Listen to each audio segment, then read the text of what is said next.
Jeremy, my friend, how are you doing? What is up, Mike? I am doing well. How about you, my brother? I am doing good. I am doing good. Yes, It's a yes. Wednesday night. It's always fun It's on Wednesday night. Wednesday night at 9. What is going on? What's up, Tommy? What's up, Justin? What is going on? I think is this reversed or does it No, say I can read garlic? it. I can Okay, read these it. garlic and herb chips from Costco, like Yep. $8 for this big old thing. You get Killer nine of deal. them per serving. Almost no carbs. It's good stuff. Nice. It's Nice. loud. It's loud and it hurts my teeth, but great. Love it. What do you Well, have? I'm having a little pirate booty. Yeah. You ever ask a Pirate question and wish you had never asked it before? pirate booty, baby. Golly. What's going on, Charles? What's up? What's up? Guys, Awesome. we're having technical difficulty. I don't know why. So, first off, I can't get the stream to connect to my YouTube channel. So we're on Mike's and on my Facebook. So I think I don't know what's going on. We were a little delayed today in getting this out, getting the stream yard set up for the show tonight, and I have come to learn. I shared this information with Mike a few minutes ago that as of April 22nd, StreamYard's not allowing us, or not allowing, or Facebook's not allowing third party live streams into Facebook groups.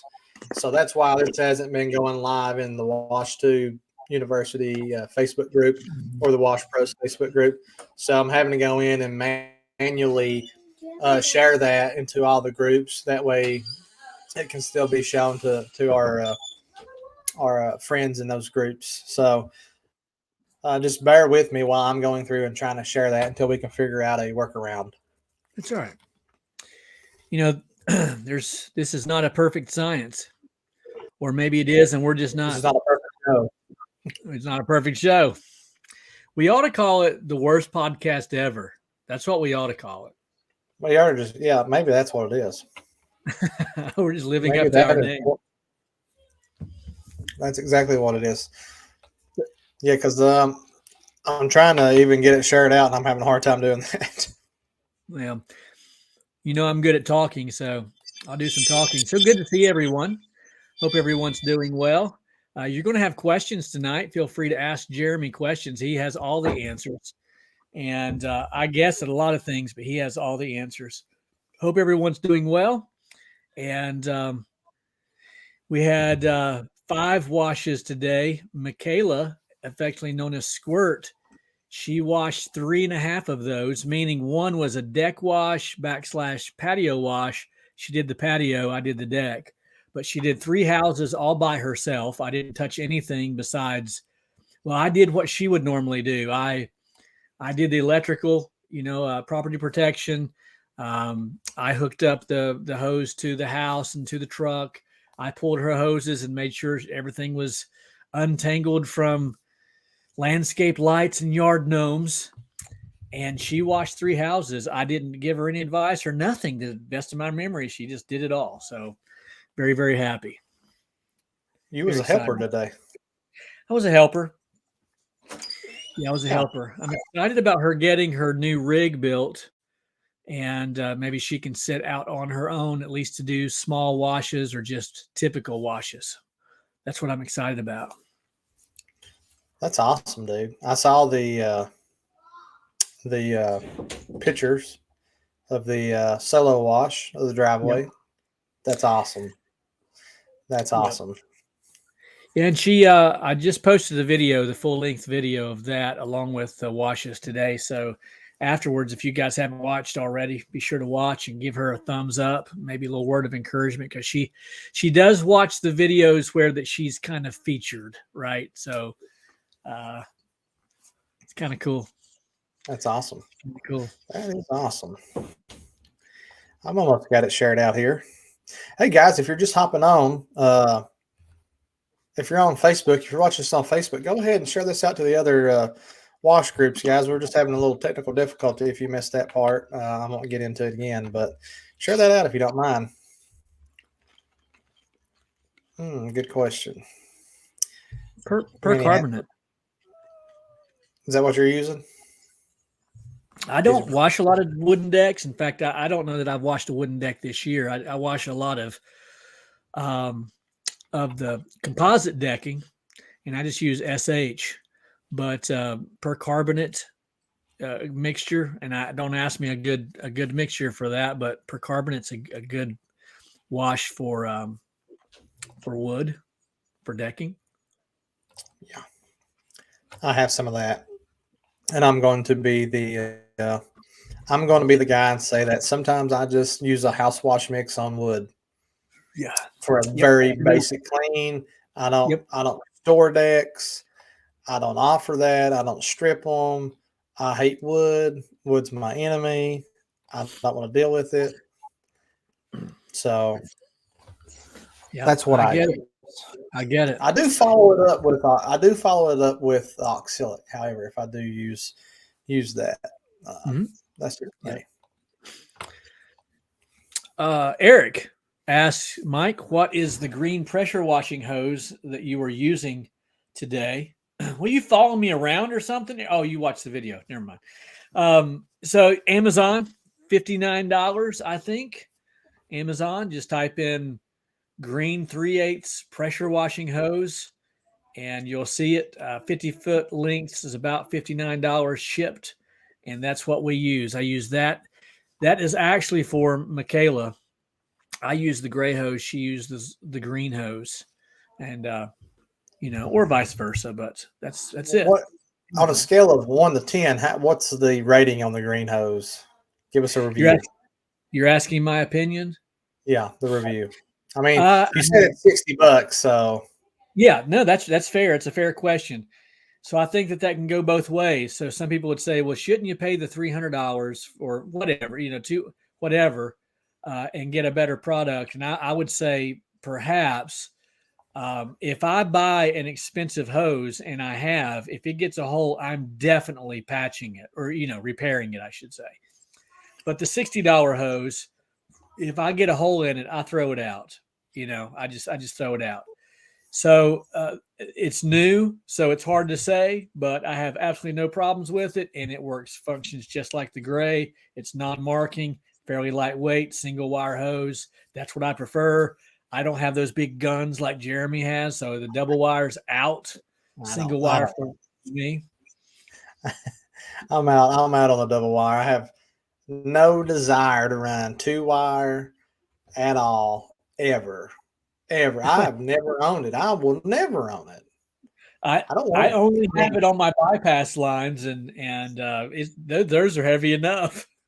I don't know. I have none of that stuff. I don't. Well, maybe there is on the bypass, but I don't. Maybe if I were doing like industrial, or if I was in a very high traffic area where it was getting ran over, that might make sense. But yeah. So I'm not sure what Uberflex is. Do you know what that is? We'll just revisit what you just said there. If you were doing parking garages and a lot of them, then it would be beneficial to use 2-wire hose. Of course, you'd also probably have a lot of help there with you as well. So you got more manpower. But for house washing, we're dragging hoses through grass. Single wire seems to get the job done for the fresh. Mm-hmm. Yeah, Eric said that he's only seen the gray. The green's out there. Yep. How much are you paying, Michael, for the cheap single wire gray hose from Russ? I used to run that. Yeah, he's going to picking it up, but if you were to order it, you'd have to pay for shipping. Yeah, I ran that. I haven't ran that in years. I switched over and run Fierce Jet, primarily only Fierce Jet. I have one section of 100 foot of hose left from my second wash season. So this is the fourth. So maybe it's my first wash season. I can't really remember. The hose is old, right? Like it's an old hose, and it's just never blew. So I'll probably blow it tomorrow now that I'm talking about it. But that's the only hose I have left that's not Fierce Jet. And I love Fierce Jet. I'm a firm believer. So Charles Henry's asking, will you ever use a 1/2 inch for the 10? I keep saying that I'm going to. I keep saying that I'm going to get a small reel for maybe 100 feet of 1/2 inch hose. The thing is, I would still need to run 1/2 inch at the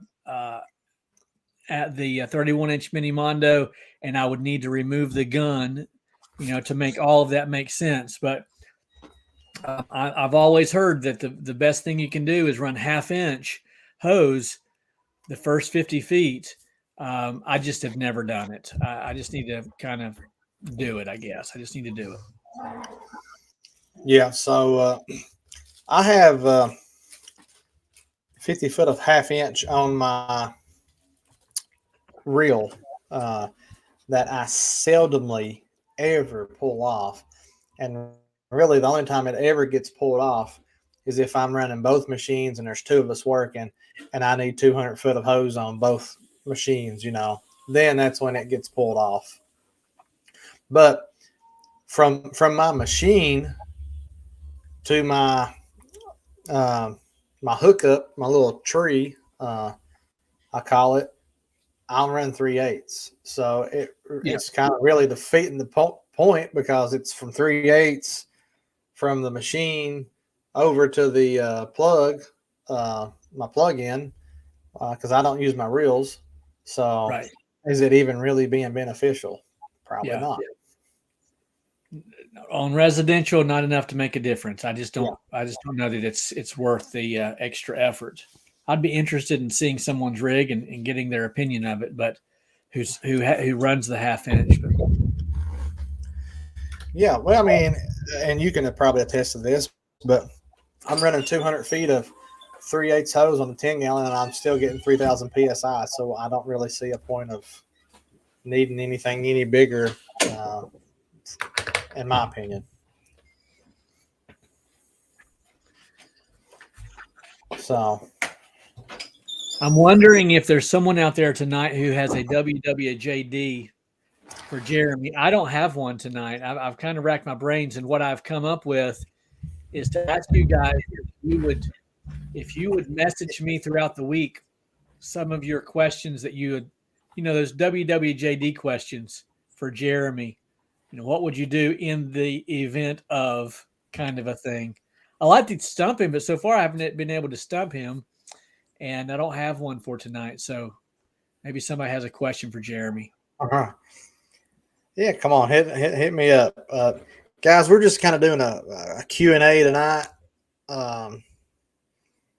Next week we're going to have a special guest.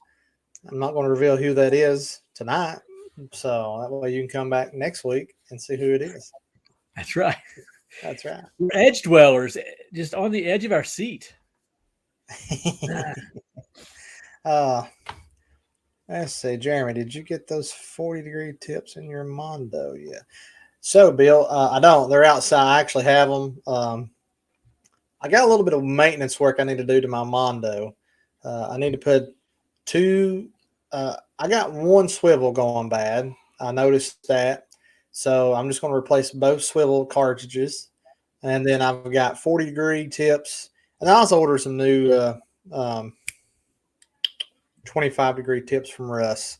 So we'll get all that switched out. I just haven't really had time. I ain't cleaned any concrete, and I don't think I have any concrete to clean the next couple of days. I have a small concrete driveway, so I'll just nice little pre-treat and run over it with that, and then it'll be just fine. But yeah. Well, Moses there, he said he's speaking of Fallout, and another little question there or post, he said he thought it was organic growth, but it was not. Yeah, for fallout, I like to use aluminum bright or aluminum brightener from Napa Auto Parts. I think you can also get it at O'Reilly's now. You might look at there. But if you're dealing with fallout, generally speaking, in fact, I always use aluminum brightener, about a 50-50 mix in a spray bottle. Make sure all the SH is completely rinsed away, or else it's going to take your breath. Put that on there for 15 seconds. And then with a fan tip about that big, about that wide, go across those panels, and that fallout comes right off. Make a dingy white house look like a brand new one.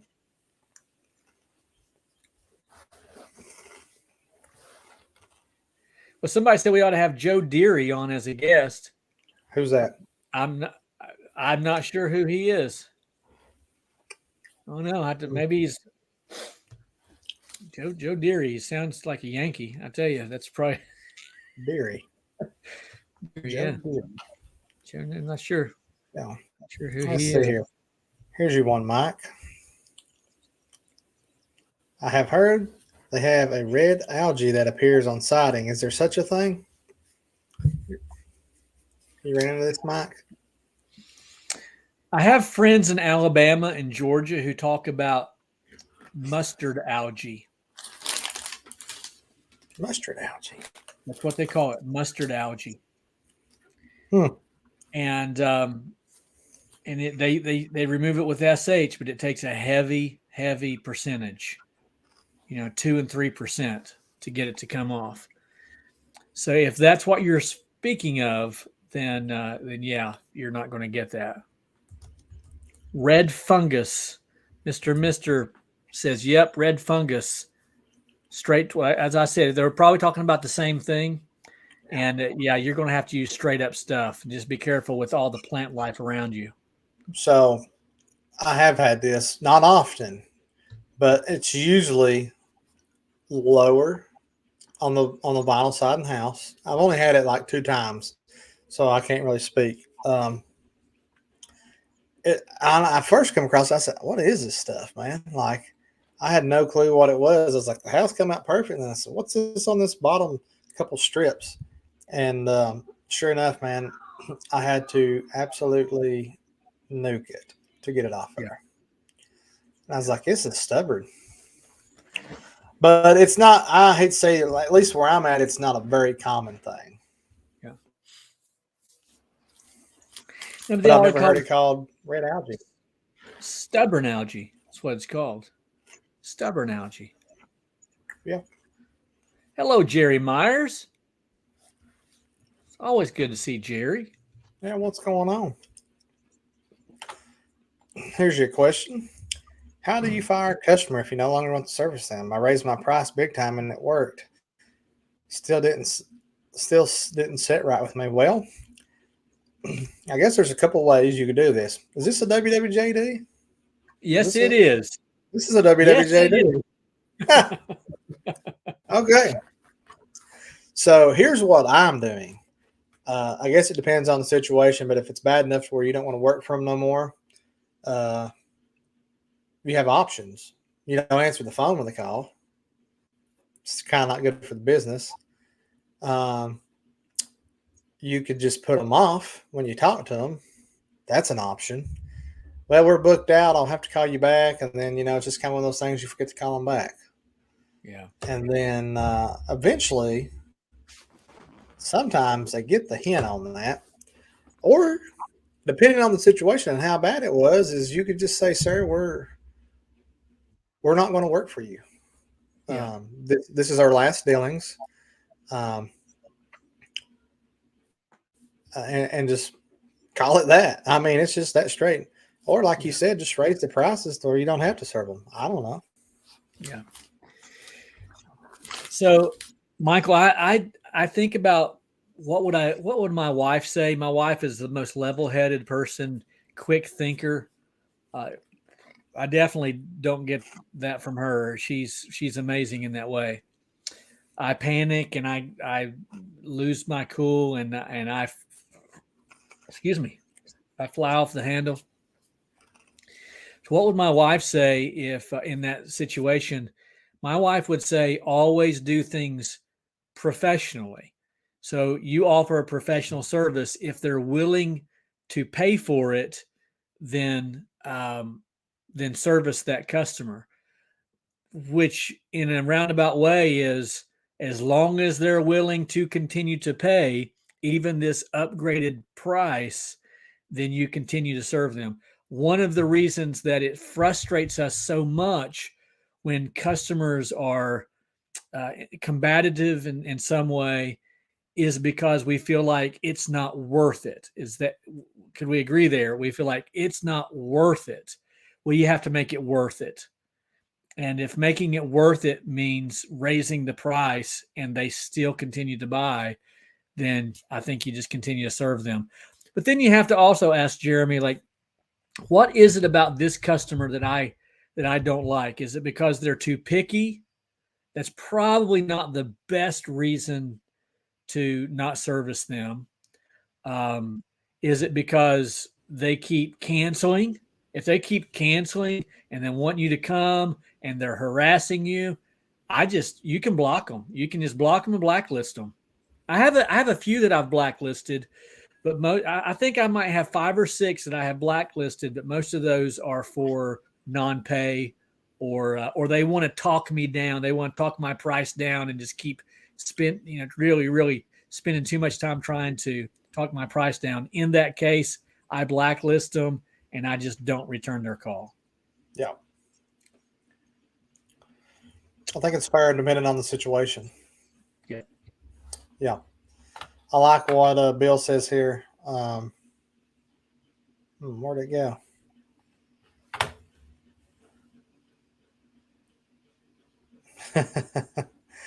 I guess that F stands for fired. I like that. I like it. Justin has a question. Yes. You got Downstream straight SH or mix it with water like Mr. Bubbles? Is the proportioner a must-have in your opinions? I do not batch mix. That's what we call batch mixing, Justin. I do not batch mix. I let my Downstream injector do the mixing for me. So I have a 1.8, a 2.1, a 2.3, depending on what I'm wanting to shoot. And it does it for me. If you want to batch mix, we're probably doing that to save money. That being said, if you've only got 1 or 2 jobs in a day, you might be justified in doing that. But if you've got 3 or more jobs in a day and you need to get those done, you really don't want to spend too much time, fooling around with chemical mixtures. Just trust your Downstream injector to do its thing. That would be my encouragement. What say you, Jeremy? What say I, friend, is that I understand maybe if you're running a smaller gallon per minute machine and you're drawing out a stronger mix using a Downstream injector, that would make sense to cut your SH in that instance. Because I know when running a smaller machine, you could definitely draw a higher draw rate with the injector. Now, me and Mike were both mainly downstreaming with an 8-gallon.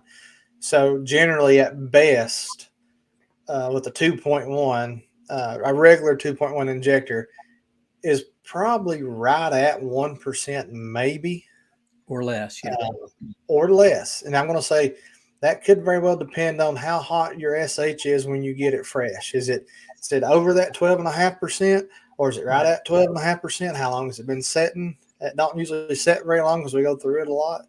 So that's going to give me right at the 1% or less. And that's perfect for downstreaming any kind of vinyl. And if I cut that, then it's taking me longer to wash the house. And I'm saving pennies on the dollar. And really what I'm doing is I'm losing money because it's taking me longer to do the job and get to the next job. So I don't find it beneficial, in my opinion, to do that. And is a proportioner a must-have, in my opinion? I've never done anything without a proportioner. I've never batch mixed for soft washing. I never did that. So, in my opinion, it was absolutely worth it because I had one when I first started. Because I saw these videos on batch mixing. You got this formula and you got that formula. And what do you do if you get to a place and you're needing to wash a roof and you only made a 3% mix and 3% is not cutting it? And then here you are trying to figure out how much more to add to make it stronger when I can just go over here and twist the knob and that's all I got to do. Yeah. It's time. It's time. Time is important when doing these jobs. So I get it. There's probably a lot of people out there that does batch mix. If you do batch mix, drop it in the comment down below if you batch mix or if you use a proportioner. Let us know what you guys are using. I've just never done it that way. Yeah. And guys, I'll tell you from my standpoint, I have batch mixed. When I first started out, my first few roof jobs, I batch mixed, but it was at a place, my business was at a place where I didn't have cash on hand, just ready money to spend on the latest and the greatest. I'm not suggesting that I do now, but once I was able to buy a proportioner, I bought a proportioner. If it cost you $500, it's a house wash. So you have to dedicate your money in that way that, I need an electric reel. It's going to cost $1,000. That's 2 house washes, what have you. And you just got to have that mindset that that's where the money is going to, because I will tell you, there's nothing like being able to go over to your proportioner. You've seen it in my videos, turn that sucker to 3%, grab that gun and start spraying. But if you've got to tip jugs, and as Jeremy said, you've got to remember, here's another thing. I've got to remember what percentage is in my container, in my chem tank. And what if I don't remember it correctly and I'm adding water? It's too much. It's too much. Your time and your frustration level are worth something. And I think a $500 proportioner, it's just not that much money. And I get it. Hey, if you're just now starting out, man, there's videos out there on how to build one. If you need to build one for cheap, I mean, you can probably build that thing for $250. And you know what? So what if it lasts you like 10 washes? You've made enough money in those 10 washes to go ahead and invest in a nicer one. Right. Exactly. It's just there. I mean, listen, I know it's expensive. Like I didn't have all this money starting out. I built all my stuff. Right. I built. You go back to the early videos on my channel. I built everything. Right. But what I did is I just kept putting my money back into my equipment just as fast as I could, because I knew the faster that I could get and upgrade my equipment, the more that I could do, the more jobs I could get, the faster I could get, and the bigger jobs I could get, that pays more money. That's just was my philosophy. And I understand we're all in different situations. Jeremy, I'm going to make a video. I keep saying I'm going to do it soon. So I'll say it again. I'm going to make a video soon, Lord willing soon, on how to scale your business without hiring employees. And the crux of it is this: scaling your business is a mindset. It doesn't always play out in more rigs and in more employees. Sometimes scaling your business, again, it's a mindset. Sometimes scaling your business looks like getting better equipment. True. Sometimes scaling your business looks like a truck wrap. That again, it's a mindset. My buddy Danny Salyer in Saltville, Virginia, for the longest time he drove this old brown truck, and you know what? The old brown truck got him where he wanted to go, and it got him anywhere any other new truck would get him. And I'm going to answer this question here in a moment, Bell River Pressure Washing, about your 1.8 or 2.3. Yeah. But I told him, I said, and he hated that truck. He got in the truck and the the seats were ripped, so he always had to pull his shorts down so the leather or the pleather didn't cut his leg, and all this. And I said, Danny, one of these days you're going to get a nice truck, and every time you get in that truck, you're going to feel more professional. Now, I wouldn't encourage someone to go out and get head over heels in debt so that you can feel more professional. But I said all that to say that scaling your business is a mindset, and sometimes you just do it with simple adjustments. Yeah, I agree. I feel like it was well said. I'm waiting on that video, by the way. It's going to be a good one. I literally have an app in my phone where I keep all of my notes, and I have a note that is titled "How to Scale Your Business Without Hiring Employees," and I've got a whole list of them. I'm just got to kind of comb through and pick out the best ones. Speaking of employees, I got someone starting on Monday. Oh, nice. Yes. Nice. Well, she was here this week, but yes, it is. So Bell River pressure washing. Let me give you an answer on this, and then let Mike give you an answer, because Mike's probably going to be better than me. I would like to say, which one pulls a stronger mix? Now, here's the thing: this is what I'm going to say. They both pull the same strength of mix.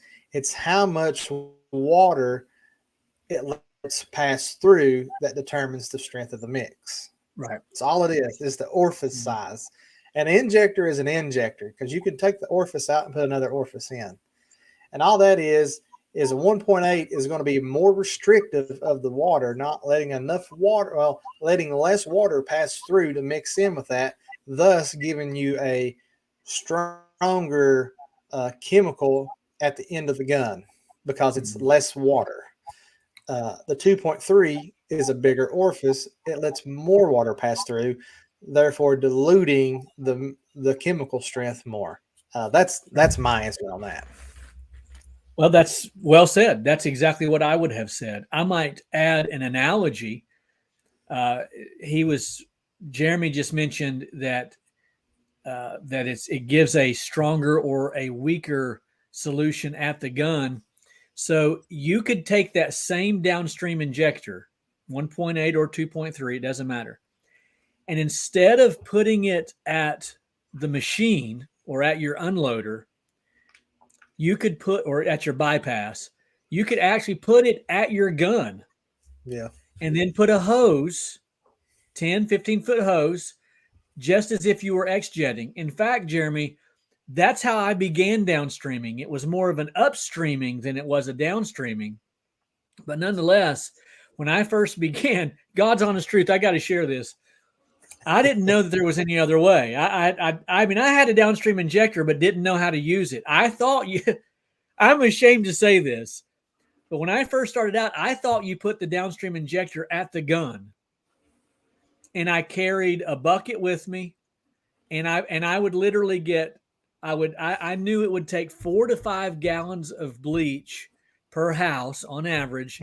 And I would get out of my truck and I would take 1 gallon. I would put it at one corner of the house. I'd take another gallon. I'd put it in another corner, and I would have 4 gallons of bleach because I knew that by the time I got to one side, it was time to fill up again.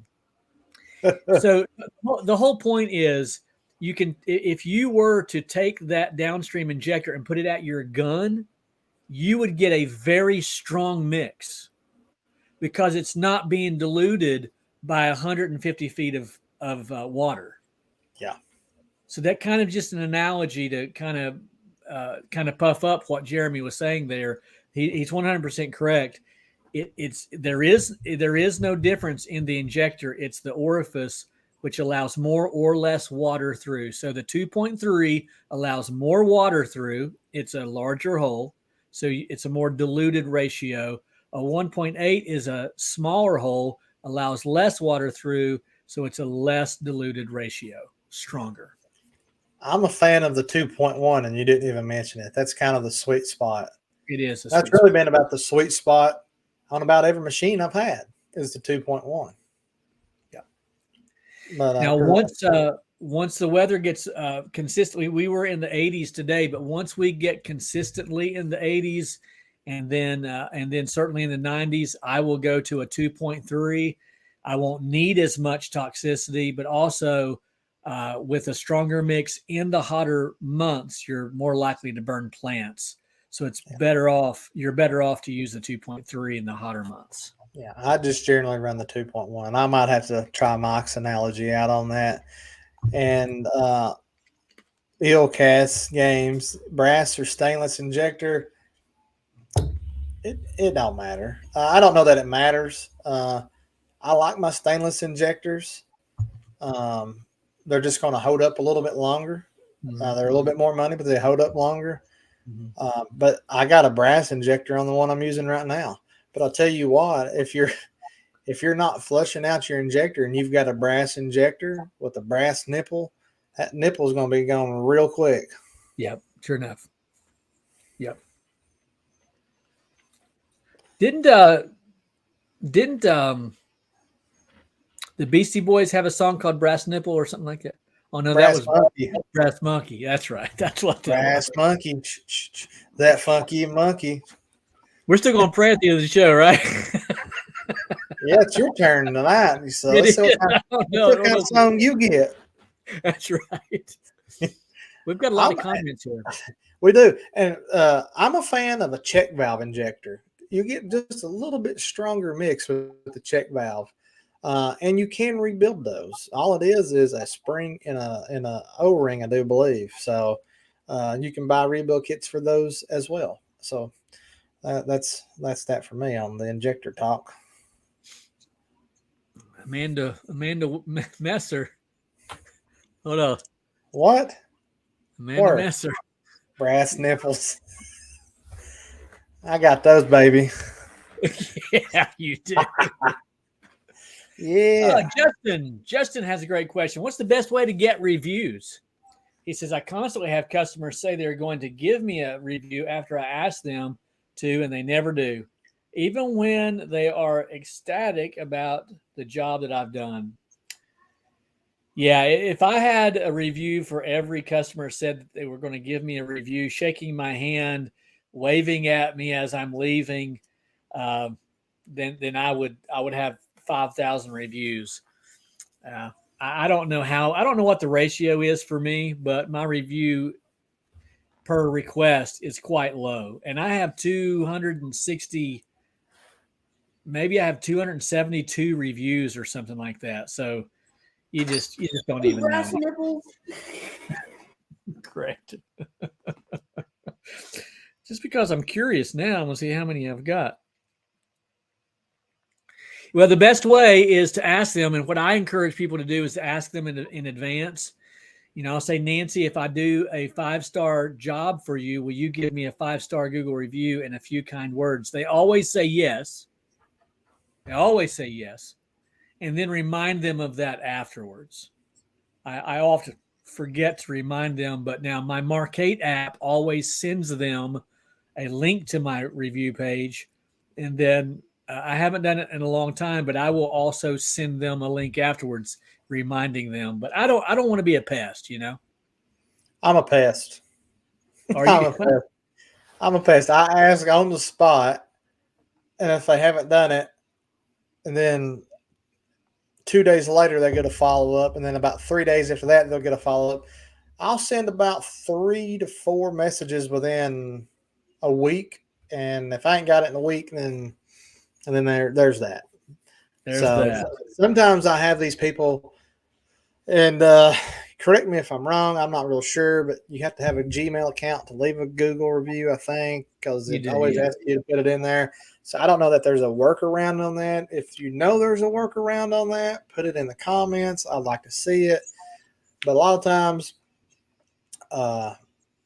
we'll get Facebook reviews instead of the Google ones for the people who can't figure it out if the link's not working. I don't know if that's coming up or not. Why don't you see there? 282. Yeah, okay. Nice. Some of those are fresh rents. Few of those are fresh rinse, but regardless. Fake. Fake. Well, I'm up to 111, I think.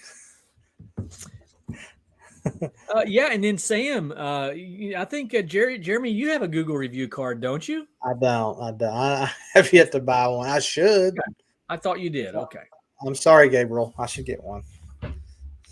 Well, maybe that's who I'm thinking of. Maybe it was Gabriel that has one. Yeah. I mean, Gabriel's probably got like 10 of them things. Pretty sure. Illcast Games, how many calls a day do you get from Google with that many reviews? It must be a lot. No, it's not. I get most of my calls from Facebook Marketplace, the community groups, but I do get maybe it's hard to say how many calls I get from Google, but I probably get 3 to 5 calls a day for requests for jobs.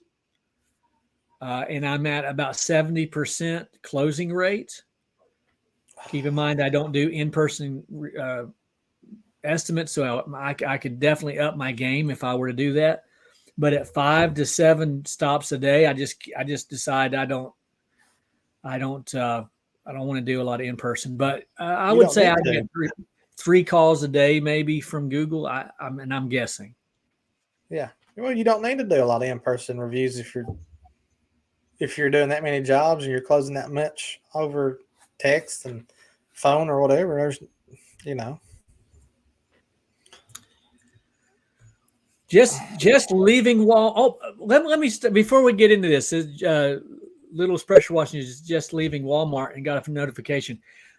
Thank you for being with us, Littles. So you were talking there, Jeremy, about not doing in-person estimates. Me not doing in-person estimates, and you're saying you don't really need to do that if you're getting 5, 6, 7 washes a day. One of the problems with not doing in-person estimates is I don't get to upsell a lot because I don't see a lot of my customers. Most of my customers work, and so I don't get to see them, and so it's hard but I wouldn't get to upsell regardless because I would have to do in-person estimates after 6 p.m., and I don't want to do that.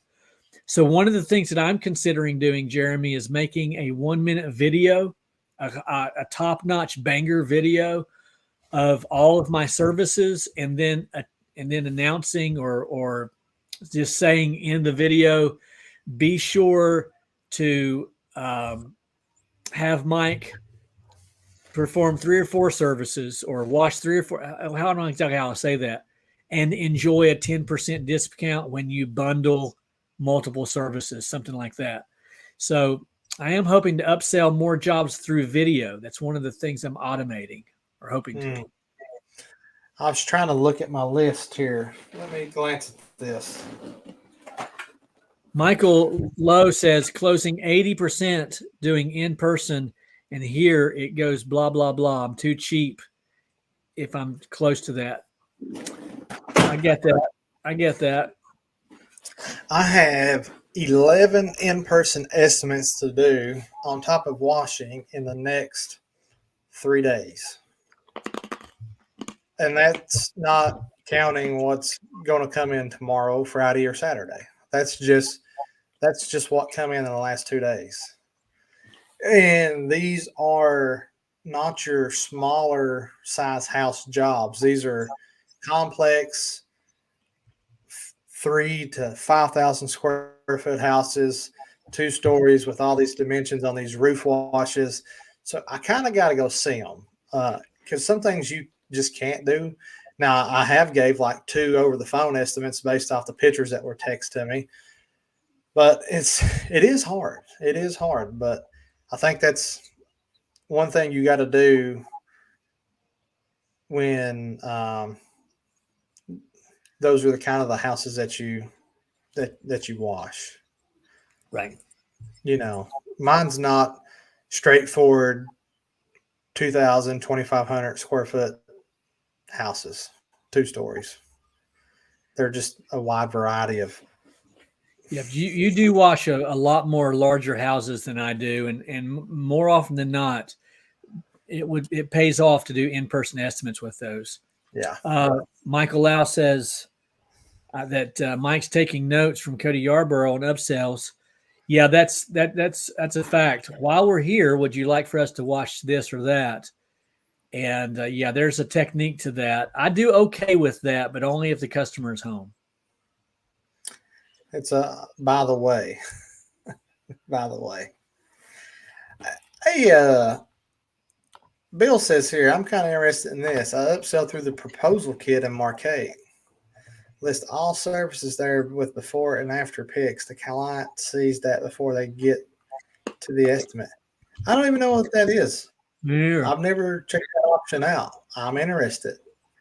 We should chat via Messenger about that because that might be a nice little add-on. Someone else said the same thing. Oh, did they? Mm-hmm. I got lost in the comments.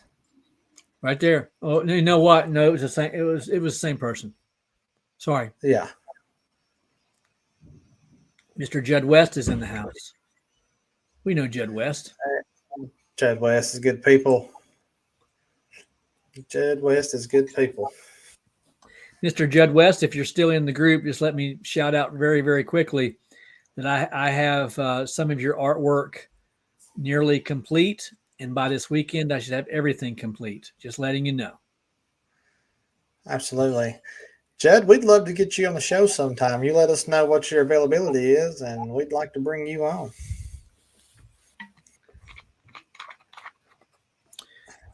You're wanting to get a lot of people watching, aren't you? That's how you do it. Well, they're already watching. They thought they'd be seeing your legs tonight. Maybe we should have got a preview of that, Mike. We could have. Yeah, that'd have brought them in. Rally crowd in. That'd have really brought them in.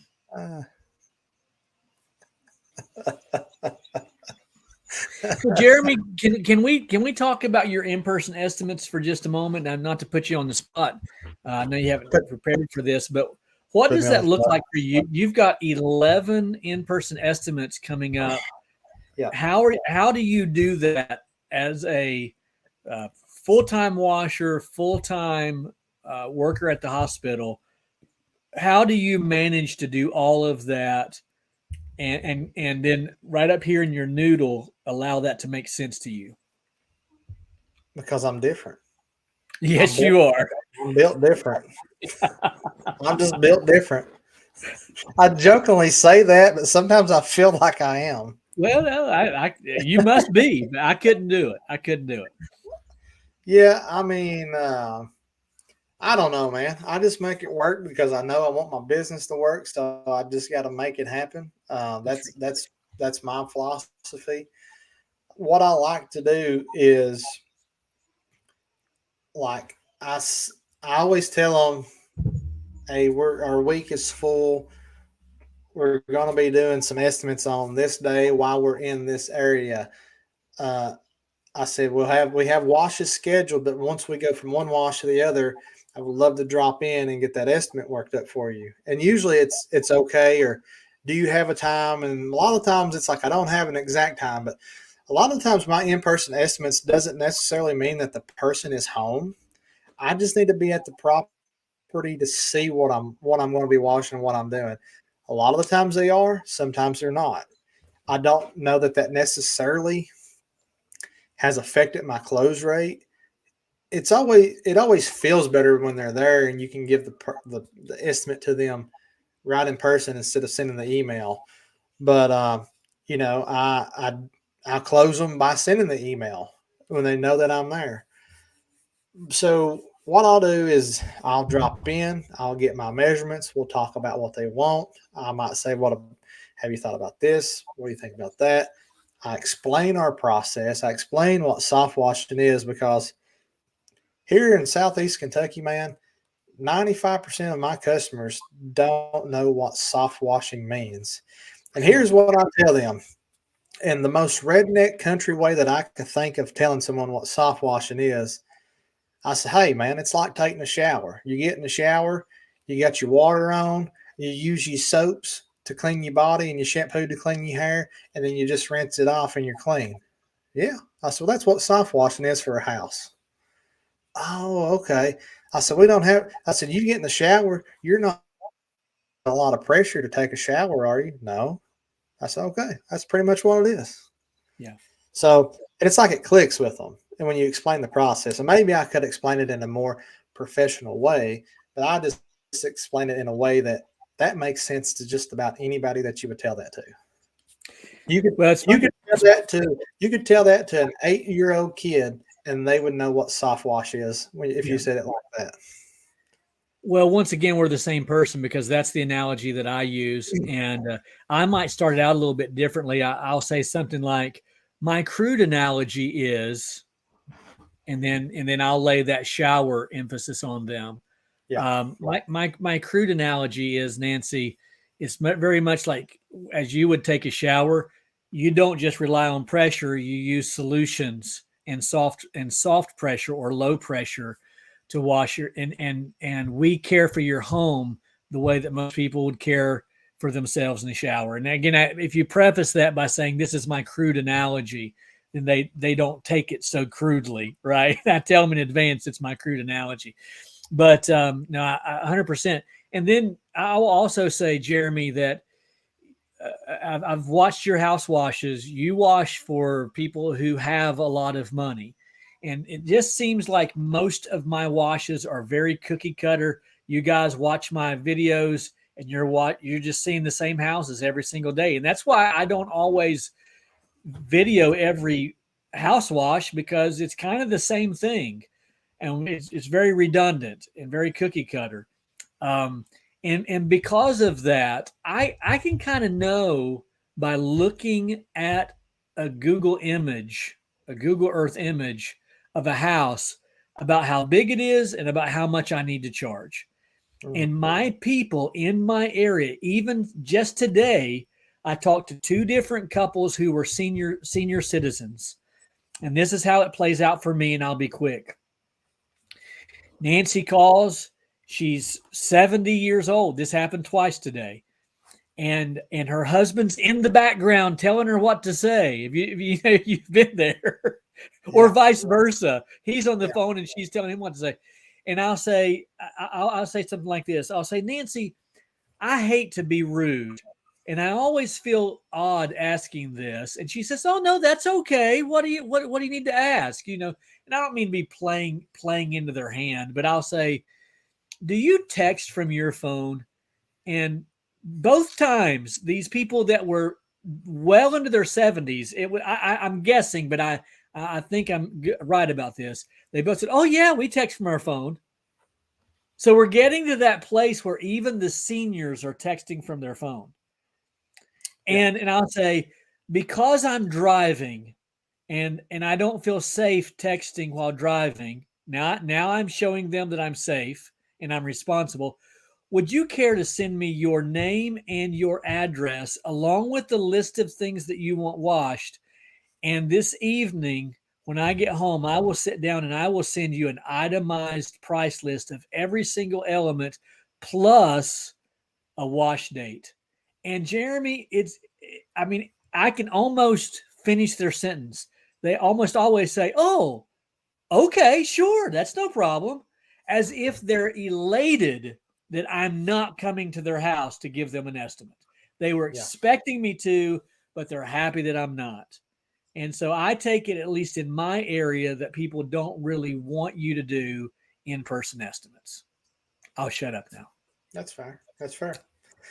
We serve different population areas as well. Demographics. You drive through here, we're just straight up country, man. Like handshakes mean the world down here. Showing up, you show up, you get the job. Really, that's how it is. I can appreciate that. So, and I think it's just it's a difference in the what would you call that? The is environment, or what's the word I'm kind of looking for? Just a difference in the location. Yep. Make a way with a lot of people like to do business. Yep.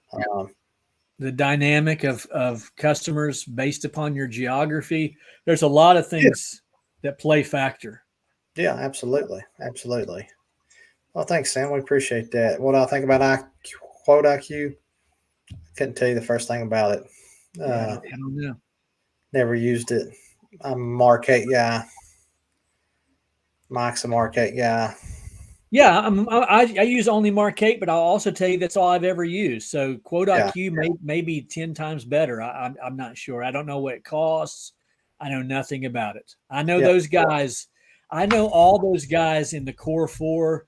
They don't do anything halfway. So I would imagine that it's a good program, but I don't know anything about it. Josh, let me answer this here, man. This is this is a thing. It happens, man. But here's what I'm going to tell you, and hopefully you'll hold on to this. Those are not your customers, dude. Yeah. There's people here that only want to pay $175 for a house wash. I'm not trying to appeal to those people. Yeah. That's just my philosophy on the business. You don't worry about them. Find your customer. Hone in on who that person is. And think about who you want to serve and who you want to work for.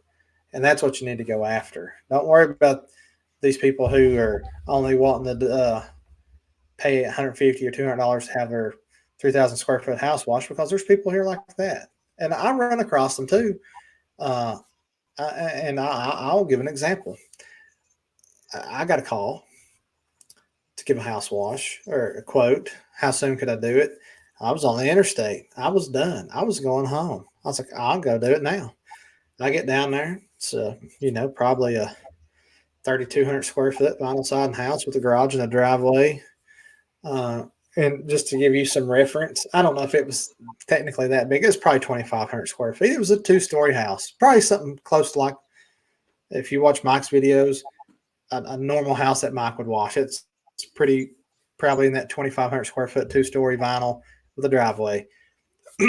And I'll share my price. I got out, was looking, talking. Oh, this is nice. This is a really nice place. The guy said,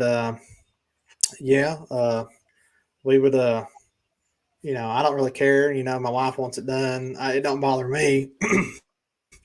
I think the last guy did it for $125. So I knew right then and there that was a red flag for me. So I was like, okay. So I'm just measuring the driveway, trying to get an idea of the square footage of the driveway. Wife shows up. We're talking. I said, what's it look like around back? Is there any patios? There's a little patio, like a 10 by 10.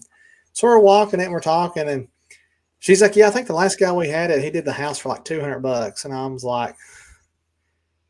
like, well, your driveway is going to be $225 and the house is going to be like $550 or $500 or whatever, somewhere in that area. So it was like $750. And she was like, well, I guess we're going to have to call the other guy back. And I said, yeah, you probably should if you can get a hold of him.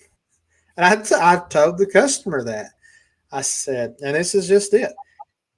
I said, we don't do anything for less than $325, and that's for like a single wide trailer.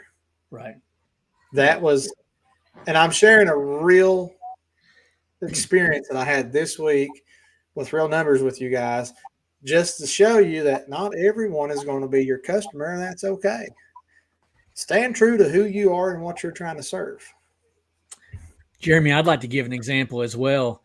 Sure. So there's here recently, in fact, last year I began getting referrals from another pressure washer in our area. Now, I've never met him, but he was referring me when he couldn't do a job. For instance, I don't think he liked to do roofs. Maybe he wasn't much on climbing ladders. So whenever he got a roof request, he would tell them to call me. This year, I've gotten a lot of people calling me saying such and such person is no longer in business, and they're referring you, this same guy. So he's no longer in business. Maybe he's got another venture. I don't know why he's not in business, but he's got another venture going on. And they're saying he's referring you. And I've gotten a number of requests for quotes. You know how many I've gotten? How many leads I've actually closed? One.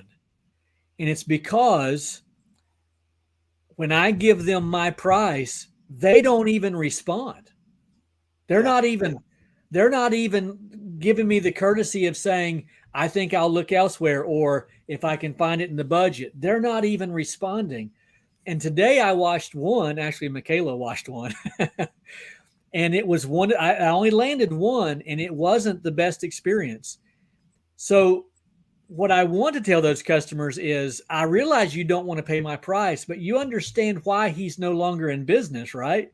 Because Exactly. he was too cheap. His prices were too low, and now he's gone on to do something else.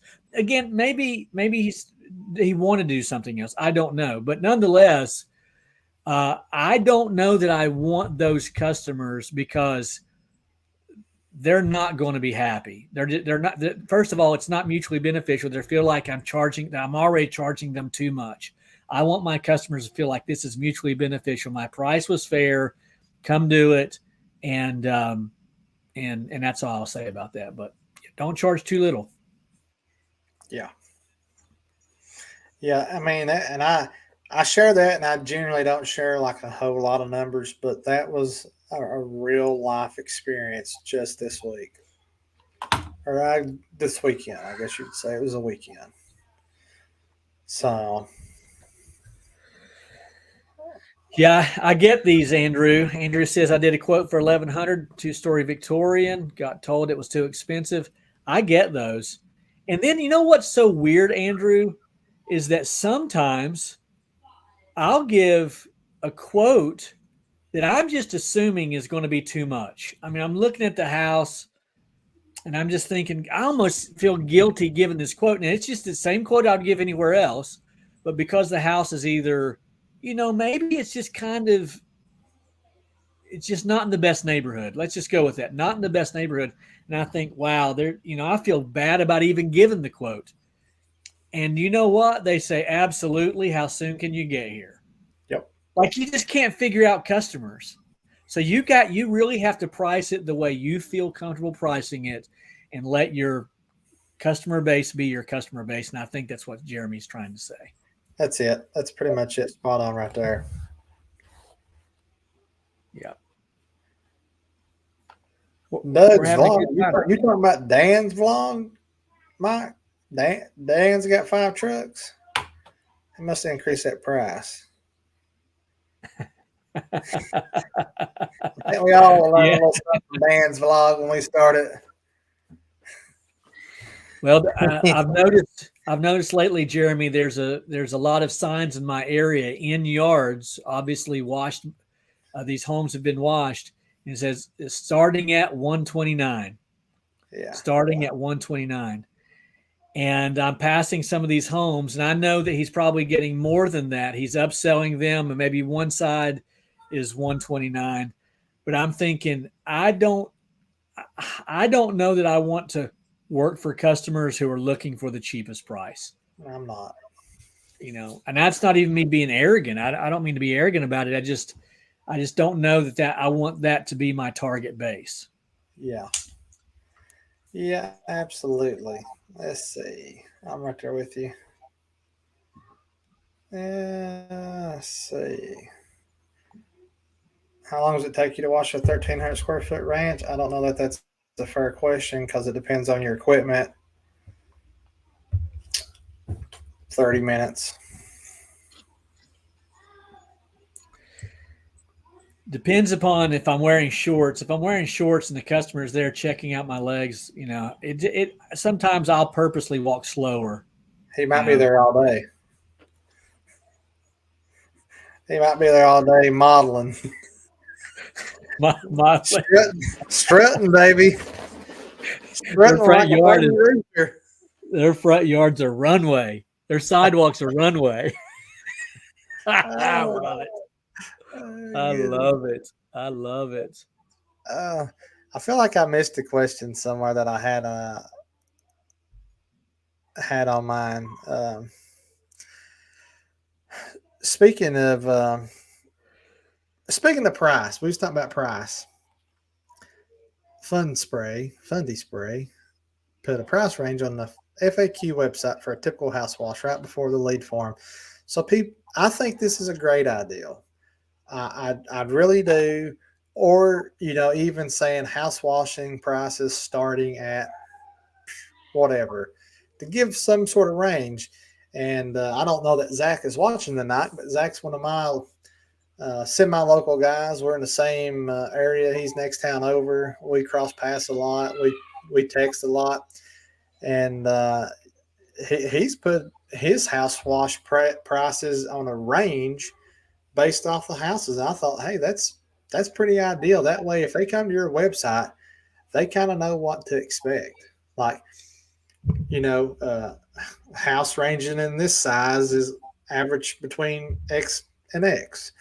4,000 square foot house is X to X. An estate is X to X. So it gives you an ideal. That way you're not really getting a sticker shock.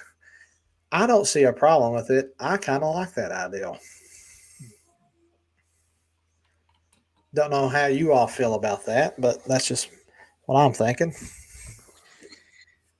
Cam Anderson says, do you guys ever do every door direct mail, EDDM? Is that beneficial to your business? So yeah, let me speak to that for just a moment. So EDDM is great for branding. It's really good for getting your name out there, and we want to brand as much as we possibly can. But there's a difference between marketing and branding. I'm going to do a video on that as well. There's a difference between marketing and branding. Someone once said that selling is for those who suck at branding. And I really like that. Selling is for those who suck at branding. So the problem with every door direct mail is that it needs to be done multiple times. Now, it doesn't mean it's not going to pay for itself, but there is a huge risk. And what people are telling me is that it's taking 3 and 4 times for people to see it in their mailbox before they bite. But you might have one guy who's been wondering how he's supposed to get his house washed or get that green stuff off the house or the roof, and he sees it and he jumps right on it. So it's not to suggest that it doesn't work, but more often than not, it just takes multiple efforts. Yeah. Speaking of marketing, branding, has anyone who is still watching ever used a billboard? Let me know. Yes or no.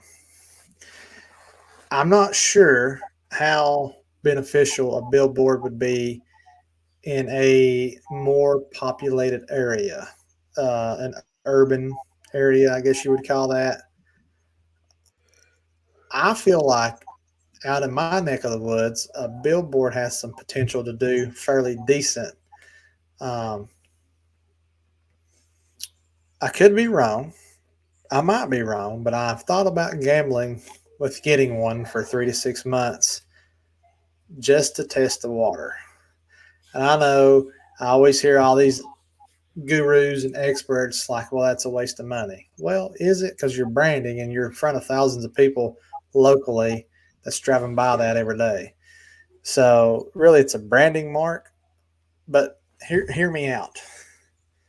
I've been getting a ton of roof washes here lately, and these people are finding me from my roof wash videos. Okay. Then they're like, oh, well, we saw your video. We saw this. I'm like, man, how cool would that be if I got this billboard and I had like the before and after, or like a split of a during of the roof wash transition, and be like, do you got black streaks on your roof, or is your roof black, or black spots, or think of something that's catchy.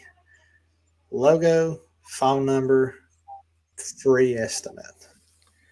Roof and maybe stain removal. Maybe roof stain removal, exactly. And maybe a picture of my ankle or something. I'm not real sure.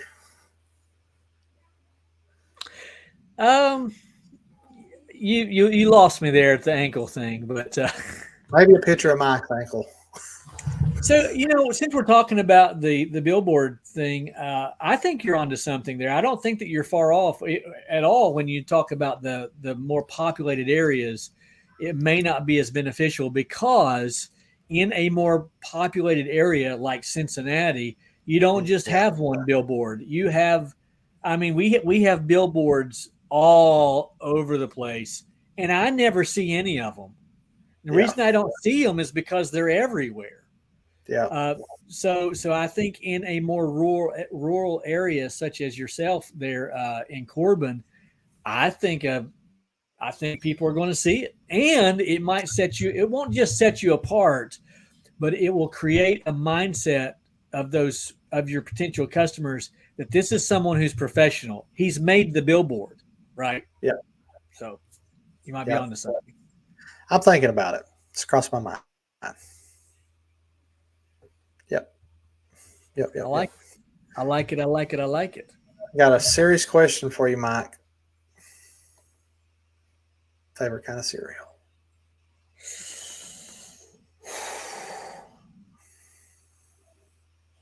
I'm gonna go Cap'n Crunch on this one. The original? Yeah, OG. I'm OG. No. Okay, not the berry. Yeah, I'm OG. Now my wife buys the berry. I'll do the berries. I can't give you one answer because I'm equivalently. It's almost really a three-way tie. But I'm gonna give you two because they both are near and dear to my heart. Tricks, because I'm a silly rabbit, and Fruity Pebbles. I would say Cocoa Pebbles too, but I'm gonna give you Tricks and Fruity Pebbles. I don't even know how we're friends. I don't even know how we're still friends. I mean, I could have said like checks or something stupid like that, or kicks. Is that even still a thing? Brother, when I was a kid, our cereal didn't come in a box. It came in the bag, and it was named something kind of like Cheerios. Oh, it was like Honey Wheat Circles. Honey Wheat Circles. Circle O's. Circle. Here it is. This is our best joke right here at the house. Pranks, not tricks. That's the cheap brand, right? I always tell man to get me some of them pranks. That's great. I love that your wife watches. My wife doesn't even know I have a podcast. maybe I need to bring Amanda on one night. Oh, that would be great. It's still the show. Great. Puffed oats. Yes, puffed oats. Well, we are rounding the corner here. It's another good podcast. We've had a great time tonight, and I hope that you've had a good time as well. Yeah. It's been good. This is very true. She critiques him afterwards. She told me I was absolutely horrible last week. And to my argument, I was sick. Yeah, you were. I know you were. I didn't actually get better till Monday. I was down, sleeping, fever, sinus infection. Jud West says my wife doesn't even know I watch. I don't even know if my wife knows I exist. She's like, where you been all day? Why's your truck have all those colors all over it? All right, we're going to go to the Lord in prayer and finish out another podcast. Michael Lowe asked if we would pray for the success of our washers. I'm not going to go all the way back through and try to find that one, but and the safety. He said, especially the new washers. Absolutely, we'll do that. Yeah. Absolutely, we'll do that. Pray for me. I'll be traveling again tomorrow night after work, driving through the night to Virginia, and then traveling back on Sunday evening. Thought, Jeremy, if you're available, maybe we'll have dinner on Sunday evening if you're available. Maybe. I'll have to look at that. Yeah, might have some Circle O's or whatever. Honey wheat Circle O's. Oh. All right. Let's go to Lord in prayer. You want to? Let's go. All right, Father, in Jesus' name, we want to thank you for another wonderful week where we could come together with our friends in the pressure washing community, just enjoy one another's company, talk that the pressure washing that we enjoy so much and have so much in common together. We want to honor Michael as he was asking us to pray for new washers, in particular, their safety and success. We do that. We ask God that your hand would be upon our washers as a whole, that as they climb ladders, as they travel down the road, as they do their thing, Lord, that you'd keep them safe. And most of all, Lord, we want to thank you for Jesus Christ, his great sacrifice for us on the cross of Calvary, our cross that we should have died on. He chose to die for us. And ask God that we would be a light in this dark world as we go about doing your business and providing for our families as we do it. In all things we ask your blessings. In Christ's name, amen. Amen. All righty. Have a good one. Oh, I got to get hold on a second. Don't go out just yet. I got to get the music.